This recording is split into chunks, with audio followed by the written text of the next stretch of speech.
So we're back in our old studio again with part 3 of our Instagram Q&A. We're going to answer some more of your questions today.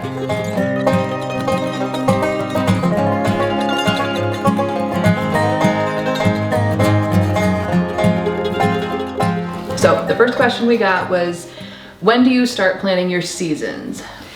Every season plan usually starts in October, November, December. Basically, when the previous season ends is when we start planning the next year. I like to jot notes and make plans all through the year. Right. I think that's pretty important to write stuff down as you think about it throughout the year. Keep a place where you can keep your ideas for next year and refer to that then when you're making your plan, because it's easy to forget. You know, sometimes I'll be like, okay, don't start the celosia this early, or you know, make notes to yourself. But typically October to, well, my plan isn't even finalized. I was just going to say, is your plan finalized? No. Because mine is barely started. And this is February. I have about half of my seed starting schedule done, and I need to be starting some of them. We ordered our seeds back in December, November. Yeah. When we normally do, you should be ordering your seeds October, November, December. But I just don't know. I don't have a plan together too well yet. It's a little bit of an unusual situation this year. So we say you start your plan in October and you finalize it as you go down life's bumpy road. Through May. Or maybe through July. The next October. The bulk of your plan should be done though by the beginning of the year or soon after. Yeah. Because what happens if you're starting, let's say ranunculus for example, we always try to get our ranunculus in by the end of January. So that means a couple weeks before that is when we need to actually pre-sprout them. Yes. So you have to start early enough to get ahead of the whole curve. If you need to stratify some seeds, they need to go into the fridge 2 weeks before you actually want to sow them. So, you know, we generally say be finalizing your plan in January. Yeah. That way you're ahead of the game enough to get everything done. Please do as we say, not do as we do. The next question. What are the must-have perennials to have when starting a garden? I would say there's no must-haves. You have to find your must-haves. They'll be different for every zone. Right. But I'd say for our zone here in the Midwest, for here in Ohio, I would say I'm going to plant peonies as soon as I've got a ground prepared for them. Right. I love yarrow. Yeah. I absolutely love that. I love lavender, which you don't use that in bouquets as much. Delphinium is something I would plant. I'm planting that this year. And I'm just looking at our list here. We have lupin, yes, verbascum, lady's mantle, blackberries. That's the stuff we like to work with, and that's what we have planted. I'm sure there's perennials we haven't even discovered. You probably weren't referring to woodies, like flowering bushes, but as soon as you have money for that, invest in some of those too. Snowball, Brattleby spirea, yes, lilac, etc. Yeah, viburnum. Forsythia. We actually use a lot of forsythia greenery. Yeah. All right, on to the next one. Favorite filler flowers and foliage when starting a garden? We did do a video on this on YouTube a while ago about all the filler flowers and things that we grow. So you might want to check that out. A few of those would be, right off the top of my head, we like Jewel of Opar. Silene blushing lanterns. Right. Scabiosa. Erlea, cress, chamomile, gomphrena. You like feverfew. Feverfew, a little bit. Cresspedia. Yeah. Like for greenery, we like herbs, basil, sage, blackberry, love and a puff vine. We also use tree branches. A lot like there's autumn olive or Eleagnus. Right. We do a lot of foraging for our greenery. Greens is something that can be a little hard to grow. Yeah. I think I've developed a little more of a love for just flower bouquets. Yeah. Out of necessity. Kind of reverting back to more flowers than greenery. And I may too, you never know. Another question we got was, do you ever use veggies or herbs in floral work?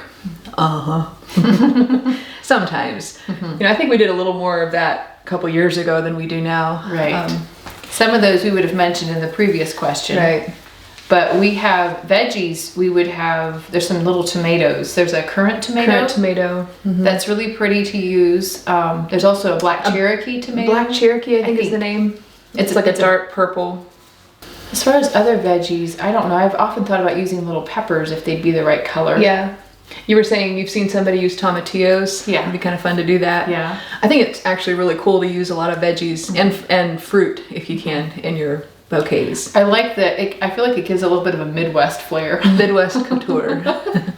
I love it because it's using what comes from the garden, and that's such a unique, distinctive look. Right. I feel like even bean pods would be something. Like if you had a vining bean, like that could even be pretty in a bouquet. I've often thought I want to try to work a corn cob in somewhere, see if I can make that look good. So use your creativity. We like fruit along with the bouquet. So like, Right. you know, make a bouquet and then put some peaches or Right. apricots or something, you know, with it. Kind of style it with it, not necessarily in the bouquet. Just interesting elements, whatever you can think. Like I think often a twig adds a nice bit of contrast to a really pretty flowery bouquet. Some bare twigs. Think about feathers. You got chickens, work some chicken feathers in there.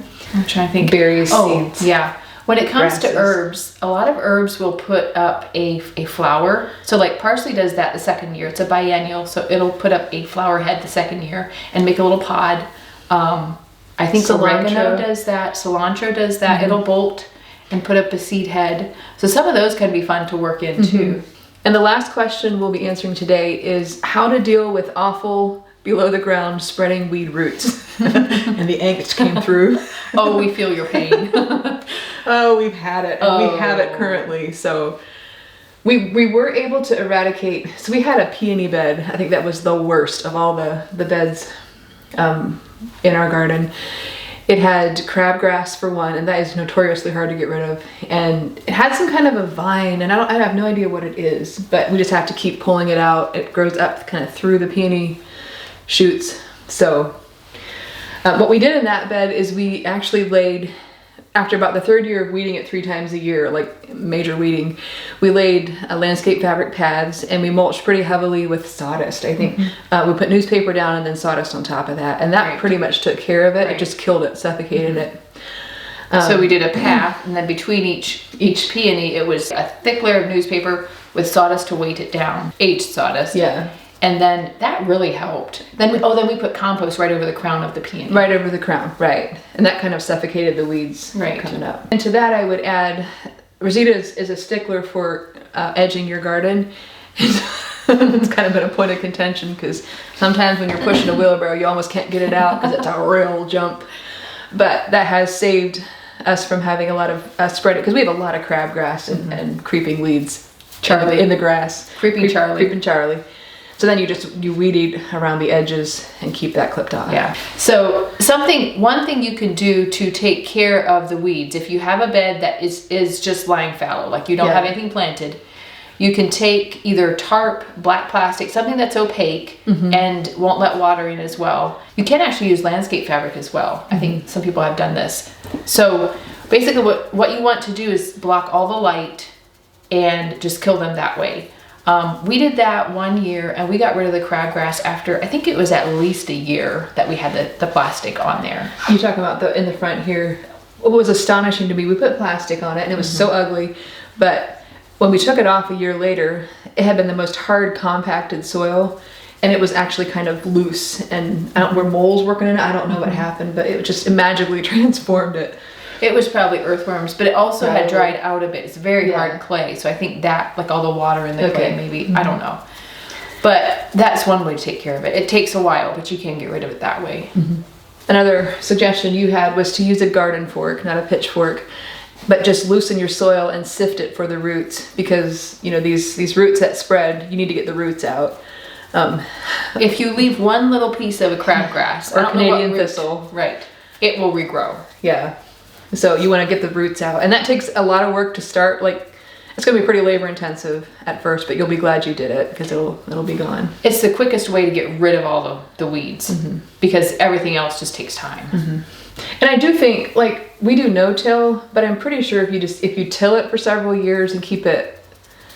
Not Canadian thistle. Not Canadian thistle. Don't till if you've got Canadian thistle or something like that, where there's every little half-inch piece of root will sprout and you'll have a new Canadian thistle. Right. And those roots go very deep. Right. But if you do a tilling method, just keep your paths tilled and keep it down that way. Eventually it'll die.